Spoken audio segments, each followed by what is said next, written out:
Some South African doctors, pharmacists and medical scientists are livid about the South African Health Products Regulatory Authority's new requirements to apply for permission to prescribe ivermectin to treat COVID-19 patients. Now, they argue that dying patients who desperately need the drug would be kept waiting for days before they receive it.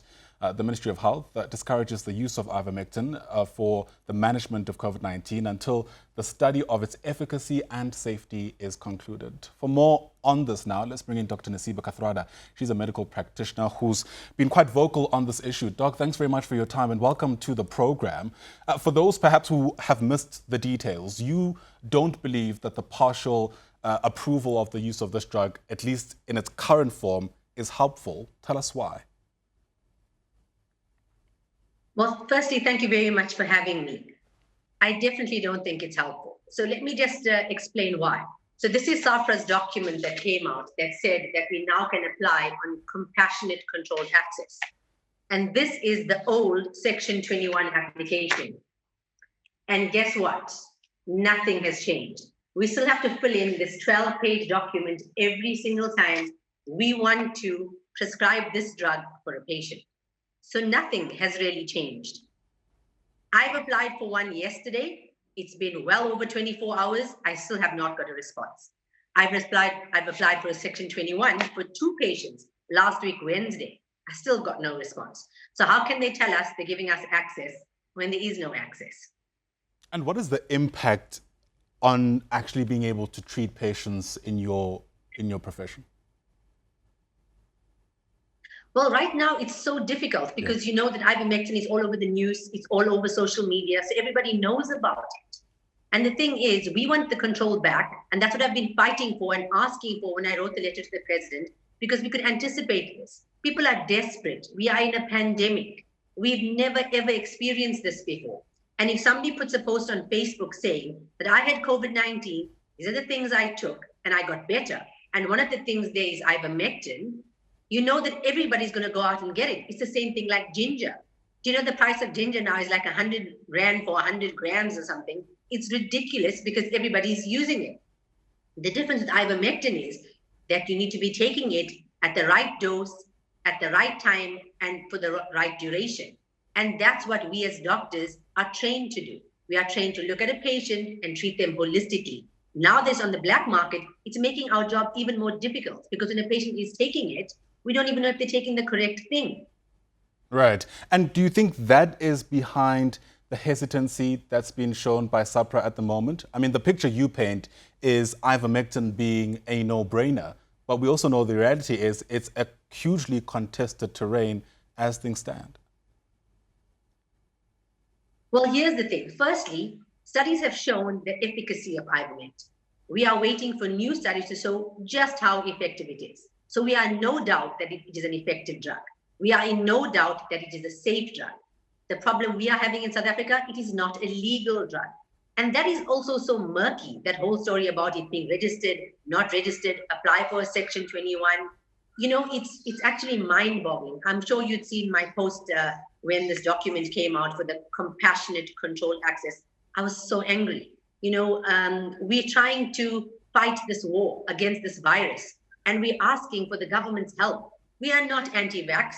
We are not saying don't take the vaccine. We're saying let us do this so that we have more ammunition in our armor in this war against this virus. That's what we're asking for. Legalize the drug so the control can go back to the people that can control it with medical knowledge.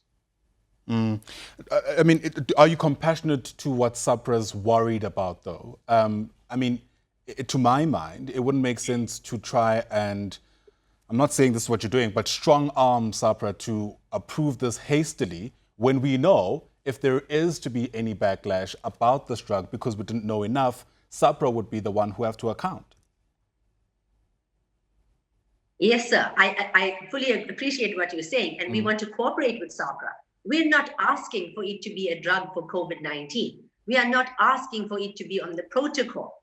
We are merely saying make the drug legal so that when a doctor prescribes it, he can give informed information to his patient so they're not taking it on the black market. We're not saying it's a miracle drug. We're not saying it's the only drug for COVID-19. We're saying that it's out there and it has been used for 40 years. It is a safe drug. More and more studies are coming out. We are on the pulse of it. We know what's going on. Give the control back to us, but make it legal. This is for paper pushers. We are not paper pushers. We are not admin clerks. Seeing 40 to 60 patients a day, this is not helpful. And I want to add that the use of the word compassionate by SAHPRA, they use that word saying that they heard us. They heard the plea. They understand that the doctors would like to use it. But the word compassionate has been filtered down to the general public, and everybody thinks that ivermectin is now legal. So now that has caused the black market to flourish even more, because now they think that they're actually taking a legal drug. So SAHPRA needs to go back and think about what they've done. They haven't even changed the application form on the website. So they've done nothing different, in fact, given us more admin. So perhaps what they should do is get a group of general practitioners, those of us who are working on the ground, and let's sit around the table, ask the relevant questions, so that they are the ones who are sitting up there in their offices, have never seen a single patient. They haven't even put up a drip for a patient. It's not the same when you're working on the ground and know what's going on here. And we're willing to talk. There's a whole lot of us that are willing to come around the table and discuss the situation with SAHPRA. And I'd also like to point out that I have done the due process. I've applied for three applications, one for prophylaxis for a healthcare worker, one for a mild patient, and one for a patient in ICU. Not one of them have I got a response for. So our hands are basically tied. They're saying they're helping, but they're not really helping. And, you know, for people with an interest in this, when they say that a drug is approved for compassionate use, I mean, the actual term escapes me now.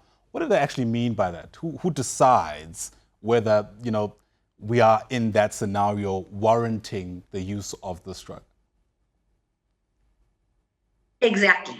Who decides? Because they have not changed from a Section 21 application. So basically, a Section 21 application is done for a drug that's deregistered or not registered, but needs to be compounded. So you have to apply per patient. So every time I see a patient who I think needs a drug that's not registered, I use the Section 21 application.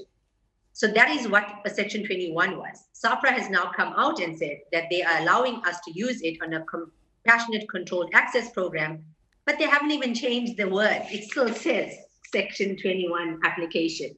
So it's exactly the same thing. Nothing has changed. So each time I want to give this drug to a patient, I have to apply for this. They said they're going to give us an answer within 24 hours. I haven't got an answer in over 7 days regarding 2 patients, and well over 24 hours since this compassionate controlled access program has come about. So I don't know. Just like you don't know, I don't know. Who's approving it? Who's looking at this 11-page document? Who's deciding whether my patient actually deserves it? I don't know. Yeah. I hope I'm not overstepping here, but if the drug itself hasn't been legalized, as you say, but you've had evidence of how it reacts in patients, how are you acquiring a drug that's supposedly not legal? Well, I'm not talking about my evidence, sir. I'm talking about the evidence that in the meta-analysis, the international evidence that's out there. But what I'm saying is that just as much as I have access to it, it's there for the general public. Got you. And the general public is reading about it, and that's where they're taking it. And I can see that it's being used because I'm reading Facebook pages, and my patients come and tell me, hey, Dr. Kat, I've taken vitamin D, zinc, but the day I took ivermectin, I felt amazing. Where did you get it from? I got it from the co-op. I got it from the guy down the street. People come and tell me the stories. And then my hands are tied. How am I supposed to give advice? Fair. Important distinction to be made. Is it strange that we're here with this drug? Because it's actually not a new drug. It's been used in animals before. It's been actually used in humans in some circumstances, but it appears to be quite a cumbersome process to try and get it used for COVID-19. Are you finding this to be quite strange? Exactly. That is exactly the point. If you look at my letter to the president, I said, Honorable President, give hope back to the people and give trust back to the doctors. This is not a new drug. The problem is there's no money in this drug. And the thing is, I think on the WHO list, it's listed as 3 cents, if I'm not mistaken, 3 American cents. And that is absolutely cheap, a cheap drug that we can use. And isn't the point of this trying to work together with anything possible to try and save patients? So when you tell the patient that they've sent their loved one off in an ambulance and you're not sure that their loved one is going to survive or die, they want to be able to know that they did everything possible that the doctor did everything possible to save their loved one. So that gives them hope.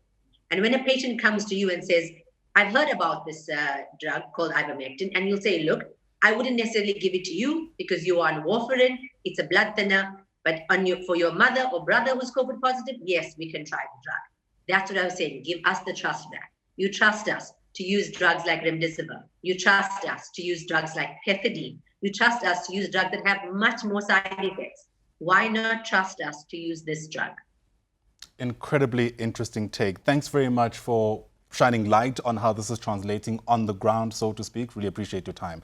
Medical practitioner Dr. Naseeba Kathrada joining us there, giving us some insight about how the announcement by SAHPRA is translating to doctors who now are, let's be honest, in a quagmire about how to use this drug, considering the processes one still needs to undergo to try and administer it. It's a story we'll definitely watch for you as it unfolds.